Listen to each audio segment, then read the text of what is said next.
ஓம் ஸ்ரீ குருபியோ நமக. ஓம் ஸ்ரீ மகா பெரியவா சரணம். வெள்ளிக்கிழமைகளில் வீடு முழுக்க இந்த ஒரு பொருளை தூவி விட்டால் போதும். மருத்துவ செலவு அப்படிங்கிறதே இருக்காது. பணப்புழக்கம் அதிகமாகும். வீட்டில் ஐஸ்வர்யங்கள் பெருகும். நோயற்ற வாழ்வே குறைவற்ற செல்வம் அப்படிங்கிறது பல பேர் அனுபவ ரீதியாக சொன்ன விஷயம். அது எவ்வளவுதான் சம்பாரித்து வச்சுருந்தாலும் சம்பாதித்த பணத்தை அனுபவிக்கிறதுக்கு உடல் ஆரோக்கியம் ரொம்ப ரொம்ப முக்கியம். உடல் ஆரோக்கியமாக இருக்கிறவங்க ஏழையாக இருந்தாலும் அவங்களால முடிஞ்ச அளவுக்கு பணவரவை ஏற்படுத்தி மகிழ்ச்சியாக வாழ முடியும். இதே உடல்நலம் பாதிக்கப்பட்டவங்க 1 கோடி பணம் இருந்தாலும் அந்த பணத்தால் அவங்களுக்கு நிம்மதி இருக்காது. இப்படி முக்கியத்துவம் வாய்ந்த உடல் ஆரோக்கியத்தையும், உடல் ஆரோக்கியம் இருந்தால் பணவரவு தானாக ஏற்படும். இது எல்லாத்தையும் நம்ம முழுமையாக பெறணும் அப்படின்னா நாம் ஆரோக்கியமான வாழ்க்கையை வாழணும். இப்படி ஆரோக்கியமான வாழ்க்கையை வாழ்ந்து ஒரு சிலருக்கு அடிக்கடி மருத்துவ ரீதியாக பல பிரச்சனைகள் ஏற்பட்டு தான் இருக்கும். அப்படிப்பட்டவங்க செய்ய வேண்டிய ஒரு முக்கியமான வழிபாட்டு முறையை தான் இப்போ பார்க்க போகிறோம். உடல்நலம் பாதிக்கப்பட்டு அடிக்கடி மருத்துவமனைக்கு போயிட்டு இருக்கிறவங்களும், பணத்தட்டுப்பாடு இருக்கிறவங்களும், வீட்டில் செல்வ வளம் கம்மியாக இருக்குன்னு நினைக்கிறவங்களும் முதல்ல அவங்க வீட்டையும் அவங்களையும் சுத்தமாக வச்சுக்கணும்.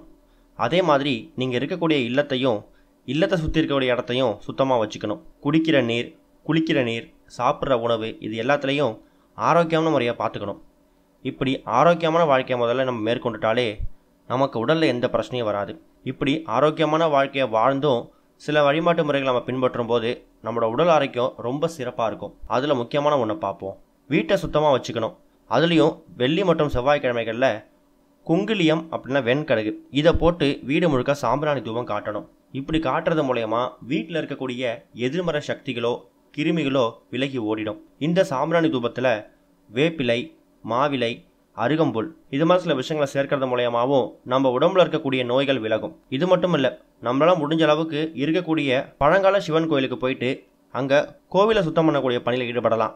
எந்த அளவுக்கு நம்ம பழங்கால சிவன் கோயிலுக்கு போயிட்டு கோயிலை புதுப்பிக்கிறோமோ அந்த அளவுக்கு நம்ம உடலில் இருக்கக்கூடிய தீய சக்திகளும் எதிர்மறை ஆற்றல்களும் சிவபெருமான் மூலயமா விளங்கி ஓடிடும் அப்படிங்கிறது ஒரு பெரிய நம்பிக்கை.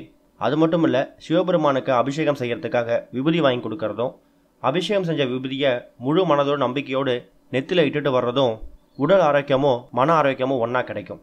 மறக்காமல் வெள்ளி மற்றும் செவ்வாய்க்கிழமைகளில் உங்கள் வீட்டில் சாம்பிராணி தூபம் போடும்போது வெண்கடுகு, குங்குலியம் இந்த பொருட்களை மறக்காமல் சேருங்க. செல்வ வளம் பெருகும், பணத்தட்டுப்பாடு ஏற்படாது, குறிப்பாக மருத்துவ செலவுகள் அதிகரிக்காது. அப்படி இருந்தாலும் குறைஞ்சிடும். ஓம் ஸ்ரீ குருபியோ நமக. ஓம் ஸ்ரீ மகா பெரியவா சரணம்.